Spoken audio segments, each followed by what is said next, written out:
Somewhere on the coast of England tonight, there is a house standing at the very edge of a cliff. Its garden is already gone, dropped into the sea. Its neighbours are gone, demolished before they could fall. And the people inside know with total certainty that within a few short years their home will not exist. It will be at the bottom of the North Sea, smashed into the waves like the hundreds of homes that have already gone before it. This is happening right now in Britain. Not centuries ago, this year, this decade. All around these islands, the sea is winning. It is eating the land beneath entire villages at a speed that is almost impossible to believe, swallowing homes, roads, churches, and whole communities that have stood for 1,000 years. There is a stretch of English coastline that is crumbling faster than anywhere else in Europe. There is a lost medieval town, once richer than the city of Hull, that lies drowned and forgotten beneath the waves. And there is one village in Wales that has been given something no British community has ever officially received before: a death sentence. An actual date set by the authorities, after which it will be abandoned to the sea forever. Before we go on, do one quick thing. If you find these forgotten and disappearing corners of Britain as fascinating as we do, hit that subscribe button now. It's free, it genuinely helps the channel grow, and it means you'll never miss one of these journeys. Go on, subscribe, and let's begin. Because to understand what's coming, you have to see what's already happening, and there is no better place to start than a village in Norfolk that has become the front line of Britain's war with the sea. The village is Happisburgh, on the northeast coast of Norfolk, and it has earned a grim title, one of the fastest eroding coastlines in the entire country. Happisburgh is a real living village with a beautiful medieval church, a famous red and white striped lighthouse, and families who have lived here for generations. But it is built on soft, sandy cliffs, and the North Sea is tearing them away at a terrifying rate. In the last 20 years alone, the village has lost more than 100 metres of land to the water. Entire rows of houses that once stood well back from the cliff edge are simply gone, demolished as the ground beneath them vanished, or left to tumble down onto the beach. There is a road in Happisburgh that used to lead to more houses. Now it ends abruptly in mid-air, a strip of tarmac that stops at the cliff edge and drops away into nothing. Experts predict that over the next 20 years, Happisburgh will lose more land to the sea than almost anywhere else in Britain. The people here live with an impossible reality, watching, year by year, storm by storm, as the sea comes for their homes, and knowing there is almost nothing anyone can do to stop it. Some have described lying awake through winter gales, listening to the wind and the waves, and wondering how much closer the edge will be by morning. Homes here have become almost impossible to sell or insure. A house that might be worth a fortune anywhere else is worth almost nothing when everyone knows it has only a handful of years left before it goes over the edge. And when a property is finally condemned, there is often no great compensation, no new house handed over, just the demolition men arriving to tear it down before the cliff can claim it, so that it doesn't end up as rubble on the beach below. And Happisburgh holds one more astonishing secret, because the very same erosion that is destroying the village has also uncovered something almost unbelievable. A few years ago, as the sea stripped away the beach here, it exposed a set of footprints pressed into ancient mud and revealed at low tide. Human footprints, made by a family walking along an estuary shore, and they turned out to be around 850,000 years old. The oldest human footprints ever found anywhere outside of Africa, discovered right here on a crumbling Norfolk beach. And here is the haunting part. The sea that revealed them washed them away again within just a couple of weeks. It was as if the disappearing coast had briefly opened a window nearly 1 million years into the past, showed us the very first people to walk in Britain, and then closed it forever. The same water that is erasing Happisburgh's future had, for a moment, handed back its unimaginably deep past. And just down the same Norfolk coast, that slow disaster turns, again and again, into something sudden and violent. The village of Hemsby sits on a stretch of clifftop sand, and here the destruction does not always creep. Sometimes it strikes overnight. In December 2013, a great storm surge slammed into Hemsby and destroyed 7 homes in a single night, dragging them down onto the beach. In 2018, when the storm known as the Beast from the east battered the coast, a whole clifftop road of homes was left uninhabitable, teetering on the crumbling edge. And in 2023, more ferocious storms tore away so much cliff that another cluster of houses had to be pulled down before the sea could take them. People in Hemsby have filmed their own homes hanging over the void. A bedroom, a bathroom, half a house suspended in mid-air, with the sand pouring away beneath it, waiting to fall. Families have had minutes, sometimes, to grab what they can and run before the ground gives way. To live on the edge at Hemsby is to go to bed each night in a storm, not knowing if your house will still be standing or still be there at all in the morning. But if you want to see the fastest coastal erosion in all of Europe, you have to travel north to the long, low coast of East Yorkshire, a place called the Holderness coast. This stretch of shoreline, running down from Bridlington toward the mouth of the Humber, is made of soft boulder clay, mud and stone left behind by the Ice Age, and the North Sea cuts through it like a knife through butter. On average, this coast retreats by up to 2 meters every single year, and in a bad year, far more. In the village of Skipsea, which has no sea defences at all, more than 9 meters of cliff were lost in a single year of storms. 9 meters, the length of a bus, gone in 12 months. Homes here are given evacuation notices as the cliff edge crawls toward their front doors. Caravan parks, farms and lanes are all being devoured, and this is not new. Along the Holderness coast, the sea has been winning for 2,000 years. Since Roman times, this coastline has retreated by miles, and in doing so it has completely erased around 30 separate towns and villages from the map of England. 30 communities, gone. Their names survive only on old documents. Their streets and houses and churches lie somewhere out under the grey North Sea, and it is still happening all along that Holderness coast to living communities today. In the village of Aldborough, clifftop homes and whole caravan parks sit right on the crumbling edge. And here too there is that same eerie sight the eroding coast leaves behind everywhere. A road that simply runs out into the air, ending in a jagged drop where the rest of the street used to be. Residents have watched their gardens shrink year by year until there is barely anything left between the back door and the drop. Some have measured the distance from their homes to the cliff edge, not in the length of a field, but in the number of storms they think they have left. This is the slow, grinding reality of the fastest eroding coast in Europe. Not a single dramatic disaster, but a relentless, unstoppable nibbling away of England, house by house, garden by garden, year after year. And one of those 30 lost places was not a village at all.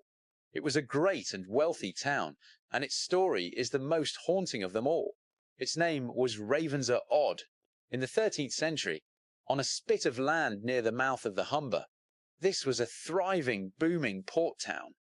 A place of merchants and warehouses and ships from across Europe, so successful and so important that it rivaled, and in some ways outstripped the nearby town of Hull. It had its own market, its own courts, its own member of parliament. It was one of the most significant ports on England's east coast, and then the sea took it. Through the 14th century, storms battered the low-lying town, flooding it again and again, until a catastrophic storm in 1362, a monstrous tempest that devastated coastlines all across the North Sea, finished it off completely. Ravensor-Odd was overwhelmed and swallowed whole, drowned beneath the waves, and it was never rebuilt. An entire prosperous medieval town gone without a trace. Today, it has earned a nickname, Yorkshire's Atlantis, a rich, bustling port that now lies silent on the seabed, remembered by almost no one. And it stands as a warning from history that the sea has done this before to places far grander than a village. And it is doing it again. And near the very spot where Ravensor-Odd drowned, there survives one of the strangest and most fragile places in all of Britain. a thin, curling finger of sand and shingle called Spurn Point. It reaches out for over 3 miles into the mouth of the Humber, in places only a few meters wide, with the North Sea on one side and the estuary on the other, and it is constantly, restlessly on the move, reshaped and even broken clean in two by the storms. And yet, people live and work out at the very tip of this shifting spit. A small community tied to the lifeboat station there, one of the most isolated in the country. A tile surge can cut the road and strand them completely, marooning them out on their sandbank, with the sea on every side. Spurn Point is the living edge of this vanishing coast, a place that is quite literally never in the same shape twice, home to people who live at the mercy of the next storm. The east coast of England is dotted with these ghosts. Because ravens are odd was not alone. Down on the Suffolk coast lies a place that was once one of the greatest towns in all of England, the medieval city of Dunwich. 1,000 years ago, this was a major port with a huge population, churches, monasteries, and shipyards, one of the largest settlements in the country. And, like ravens are odd, it was eaten alive by the sea, century after century, storm after storm, until almost the entire medieval city had collapsed into the water. Today, Dunwich is a tiny village, and the great city lies out on the seabed, just offshore. Local legend swears that on quiet nights, from beneath the waves, you can still hear the bells of Dunwich's drowned churches tolling in the dark. And it is not just Dunwich. Along the Norfolk coast lie the ghosts of a whole string of lost villages: Eccles, Shipton, Keswick, and others. Medieval communities that the sea has completely erased over the centuries, their remains scattered somewhere beneath the water where holidaymakers now swim. An entire lost geography of Britain, hidden under the sea. And the erosion has not stopped with the medieval past. Right now, today, another Suffolk village is quietly vanishing, and taking a 400-year-old church with it. The village is Coverhythe, and it is disappearing at an astonishing pace. The soft cliffs here have retreated by more than 500 metres since the 1880s. More than 500 metres of England simply gone, and the sea is still coming. Experts predict that within the next century, another 800 metres of Coverhythe will be lost, and that this will take with it virtually every remaining building in the village, including its historic church, St Andrew's, which has stood watch over this coast for centuries. There is a strange and eerie sight at Coverhythe today. The coastal path and the road both simply end at the cliff edge, with signs warning walkers that the land ahead has fallen into the sea. A whole village living on borrowed time, with the water drawing closer to its ancient church every single year. The threat isn't only on the crumbling clay and sand of the east. On the south coast, the sea is bringing down cliffs of solid chalk at Burling Gap in Sussex. Part of the famous White Cliffs of the Seven Sisters, the chalk is falling into the English Channel at a dramatic rate. A row of coastguard cottages once stood here well back from the edge. One by one, they have been lost, demolished as the cliff crept toward them, and the survivors now stand right on the brink.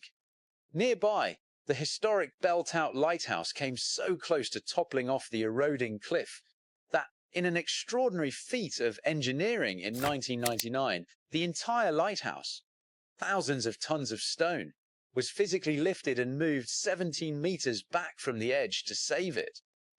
The chalk here can come down without warning, huge slabs of it collapsing onto the beach in an instant. It is a reminder that no coast is truly safe, that even the great white cliffs, the very symbol of England, are being slowly, steadily eaten away by the sea. And it isn't only the north and the east. On the Essex coast, at Walton-on-the-Naze, a crumbling cliff of soft red rock is retreating fast. And standing near its edge is the Naze Tower, a striking 18th century brick tower, built as a landmark for ships. When it was built, it stood safely inland. Now the sea has eaten so far into the cliff that the tower has come alarmingly close to the drop, and huge efforts have been made to slow the erosion and save it.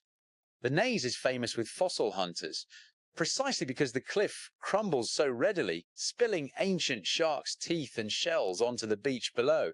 But every fossil that falls is another piece of the land gone. It is the same story repeated around almost the entire coast of lowland Britain. Soft cliffs, a hungry sea, and landmarks and homes that were once safe now teetering on the edge. Faced with all this, some communities have decided to stand and fight, to hold the line against the water, whatever it costs. The town of Withensea, on that same fast-eroding Holderness coast in Yorkshire, is one of the few places that has been given real hard sea defences. Massive walls of rock armour, concrete sea walls, and great sloping barriers designed to take the full fury of the North Sea and throw it back.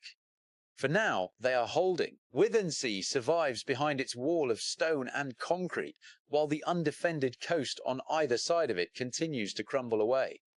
But defending a coastline like this costs enormous sums of money, and there is a hard, uncomfortable truth at the heart of Britain's battle with the sea. There is not enough money to save everywhere. Choices are being made, quietly, painfully, about which communities are worth defending and which ones are not. And for the places that fall on the wrong side of that line, the future is no longer about fighting the sea at all. It is about surrender. And before we reach the final village, it's worth remembering the ultimate scale of what the sea can do, because it has already swallowed something far larger than any town. It has swallowed an entire country. Beneath the grey water of the North Sea, between Britain and mainland Europe, there once lay a vast, low, fertile land that scientists today call Doggerland. Thousands of years ago, this was not sea at all. It was a rich landscape of hills, rivers, forests and marshes, teeming with deer and wild horses and mammoths, and it was home to communities of Stone Age people who hunted and lived across it. Britain was not an island then. You could have walked, dry shod, all the way from Yorkshire to the Netherlands. And then, as the Ice Age ended and the seas rose, Doggerland was slowly drowned. The coasts creeping in, the rivers flooding, the high ground shrinking to islands, until finally, thousands of years ago, the whole country vanished completely beneath the waves. To this day, fishing boats trawling the North Sea drag up the evidence from the seabed. The bones of mammoths, ancient tools, and pieces of forests hauled up in the nets from the drowned land far below. An entire country with its own people and animals and forests, lost forever under the sea. It is the ultimate proof of a simple, frightening truth. The coastline is never permanent. The sea has taken whole worlds before, and it is still rising. Which brings us, at last, to the most extraordinary and heartbreaking story of all. A village that has been officially, formally, given up. A community that has been told, in writing, when it will cease to exist. The village is Fairbourne, on the beautiful coast of Gwynedd, in North Wales. It sits on low, flat land, squeezed between the mountains and the sea, home to around 850 people. And Fairbourne has the terrible distinction of being, in effect, the first community in the entire United Kingdom scheduled to be deliberately abandoned because of climate change. The local council looked at the rising sea levels, the increasing storms, and the cost of defending this low-lying village, and it made a devastating decision that Fairbourne cannot be saved forever. Under a plan known as managed retreat, the authorities have set out that over the coming decades, the sea defences will eventually no longer be maintained, the residents will be moved out, and the entire village will be decommissioned, dismantled, and allowed to return to the tidal salt marsh it once was. The people of Fairbourne have been given, in effect, an end date for their own community. Imagine what that does to a place.